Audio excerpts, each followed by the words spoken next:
محترم حضرات، السلام علیکم ورحمۃ اللہ تعالی وبرکاتہ۔ الصلاۃ والسلام علیک یا رسول اللہ وعلی آلک واصحابک سیدی یا رسول اللہ صلی اللہ تعالی علیہ وسلم۔ امید ہے کہ آپ تمام حضرات بخیر و عافیت ہوں گے۔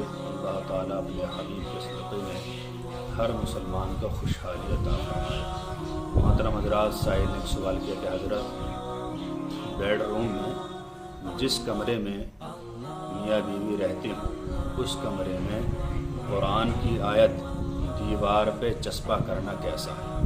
چاہے وہ فریم میں ہو، چاہے کوئی کیلنڈر کی صورت ہو، چاہے اور کوئی صورت ہو، اس کے بارے میں کچھ ارشاد فرمائیں۔ دیکھیے حضرت، قرآن کریم کی آیات چاہے وہ فریم میں ہو، شیشہ اوپر سے لگا ہوا ہو، چاہے کیلنڈر میں ہو، چاہے دیوار پر لکھوا دی ہو، اس بیڈ روم میں جس میں میاں بیوی رہتی ہیں اور اس میں وہ برہنہ بھی ہوتے ہیں، یعنی بستری وغیرہ بھی کرتے ہیں، ایسے کمرے میں ان چیزوں کا لگانا ناجائز ہے، بے ادبی ہے۔ ہاں، اگر شیشے میں جڑے ہوئے ہیں اور اوپر سے پردہ ڈھک دیا گیا تو اس صورت میں جائز ہو جائے گا، لیکن بغیر پردے کے اس کمرے میں بیڈ روم میں ایسی آیات یا صورت وغیرہ لگانا بے ادبی ہے، قرآن کی بے ادبی ہے۔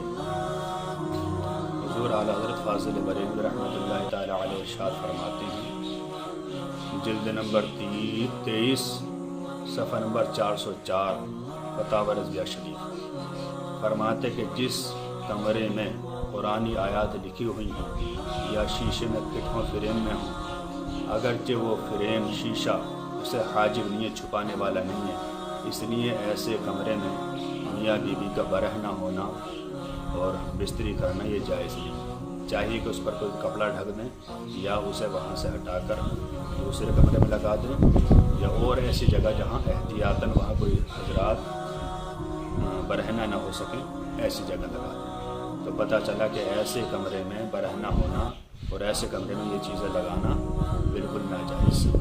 اللہ تعالیٰ سے دعا ہے کہ اللہ تعالیٰ ہمیں صحیح مسائل شرعیہ سیکھنے کی توفیق عطا فرمائے۔ السلام علیکم واللہ تعالی عالم الصواب۔